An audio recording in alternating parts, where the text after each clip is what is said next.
John McKean started training Brazilian Jiu Jitsu in 1998 in New Orleans, and then he moved to Mississippi, and then to Brazil, and then to Salt Lake.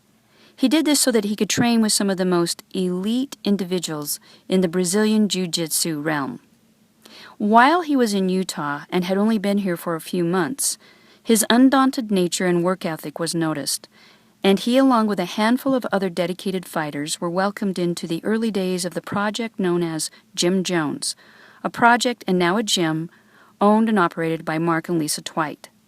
This is where I first met up and began to respect John. So I'm here with John, but we're sitting in his space, Combat Arts, where you can get conditioning and strengthening.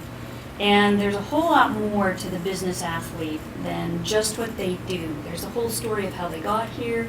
There's philosophy, and in between their two ears of what's happening inside of them. So we're going to step inside John's world. And I first stepped inside your world because you were at Jim Jones before I was. Correct, yeah. And you're a fighter and a disciple there. And I kind of had to earn my stripes and got invited to be there by Mark.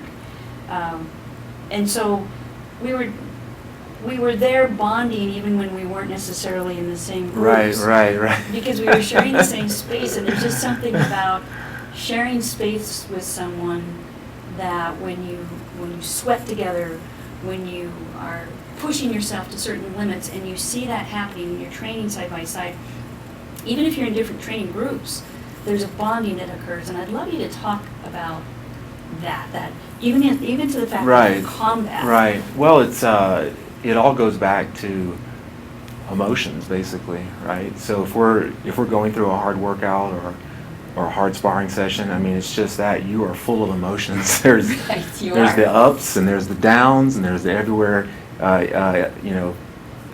between those. Okay. You're frightened. You're scared. You're hopeful. Yeah. Right, and then whenever it's over, you're so glad I survived. Yeah, I did survive. I survived another session. So you're sharing those emotions with other people. Whereas if we just meet each other in the hall or like the water cooler, it's just small talk. There's not a whole lot of emotion in that. But if you put a group of people and force them into a situation that's not easy, then those emotions come out. So once we share those emotions, we have that bond. We were both scared together, right? When we were both happy together. So we have that. So we have that connection. We shared a moment. We overcame something. You did. Right.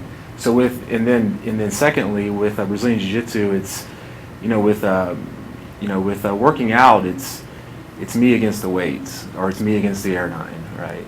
And we might compete to see who can beat the Air9 faster or who can lift more, but it's still us against the weights. With Brazilian Jiu-Jitsu and fighting, it's you against someone else, right? So we're training against each other.